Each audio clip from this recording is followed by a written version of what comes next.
शादी क के अखन ओकरा कोन जाति से कत जाके उठा देलिए अपना घर परिवार ककरो। सम्पूर्ण नेपाली दाजुभाइहरूको बिचमा आज एउटा प्रश्न लिएर उपस्थित भइसकेको छु। मेरो मनमा यो कुरा चल्दैछ, तपाईँहरूको मनमा के चल्दैछ तपाईँहरू कमेन्ट गरेर आफ्नो आफ्नो प्रतिक्रिया अवश्य जनाइदिनु होला।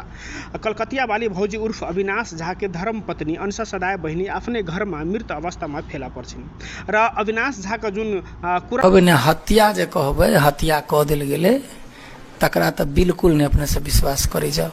कारण अंशा सदाय बहिनी घरमा गएर आत्महत्या गर्छिन् र 3 जना अविनाश झा लगायत अरू पनि 2 जना बाहिरको थियो जुन त्यो ग्राउन्ड भित्र थिए। राहुल एकटा भाइ छले एडिटिङ करे छले, एकटा विजय नाम के ओहो छले मतलब कि मरका कामकाज करैत एकरा घर गृहस्थी चलाइराखे कि अंशा सदाय बहिनीलाई आखिरमा यस्तो कुन विपद पर्यो कि त्यसले आत्महत्या गरेको छ।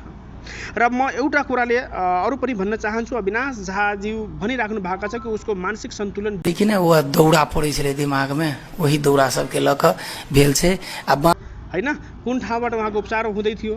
र यसको मतलब र यसको अर्थ यो होइन कि म अविनाश झाको माथि आरोप लगाउँदैछु, त्यस्तो होइनन् अथवा उहाँको हत्या गरेको छ त्यो होइनन्। तर अविनाश झाजी जुन एकदमै कन्फिडेन्सले उहाँले भनिराख्नु भएको छ मिडियालाई कि तपाईँहरू विश्वास नगर्नु कि त्यसलाई कसैले हत्या गरेको छ भने अविनाश झाको यो बयान छ कि तपाईँहरू विश्वास नगर्नु। यसमा त ढुक्क तरिकाले अविनाश झाजीले सपोर्ट गर्नुपर्ने थियो कि भाइ यसको छानबिन होस्, वाकैमा केही घटना हुन सक्छ। तर उहाँ आफ्नै मुखबाट भन्दैछ होइन यो हत्या छँदै छैन, तपाईँहरू विश्वासै नगर्नु, यो आत्महत्या छन्। तर हामी कसरी बिलिभ र कसरी विश्वास गरौँ? हामी जुन उहाँको फ्यान छ त्यो आज पनि रोइराखेका छन्। मलाई थाहा छ अविनाशज्यू तपाईँको माथि 0 पनि शङ्का हामीहरूको छैनन्, तर के थाहा तपाईँले जुन प्रेम विवाह गर्नुभयो, यति माया गरेर तपाईँ एकदमै अन्तर्राष्ट्रिय विवाह गरेर दुनियाँमा एउटा कीर्तिमान रच्नुभयो। तपाईँलाई म सल्युट गर्न चाहन्छु, तर के थाहा तपाईँको यो खुसी अरूलाई नराम्रो लागिराखेको थियो, तपाईँको यो घर परिवार चलेको हाँसी खुसी मङ्गल अरूले हेर्नै नचाहेको होला।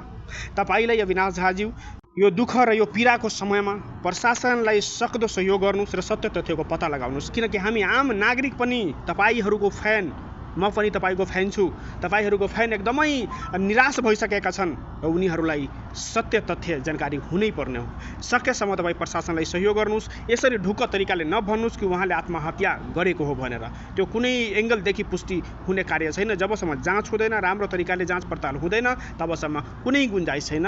र म सम्पूर्ण महानुभाव दर्शकहरूसँग आग्रह गर्न चाहन्छु कि सबैजना भिडियोलाई सेयर गर्नुहोस् र सम्पूर्ण दाजुभाइहरू अंशा सदाय बहिनीको लागि न्यायको माग गर्नुहोस्। सत्य र तथ्य के छ हामी स्पष्ट रूपले हेर्न चाहन्छौँ। तपाईहरू पनि यदि चाहनुहुन्छ भने भिडियोलाई सेयर गरेर आफ्नो आफ्नो प्रतिक्रिया कमेन्ट गरेर अवश्य जनाइदिनु होला कि मैले भनेको कुरा कति राम्रो छ।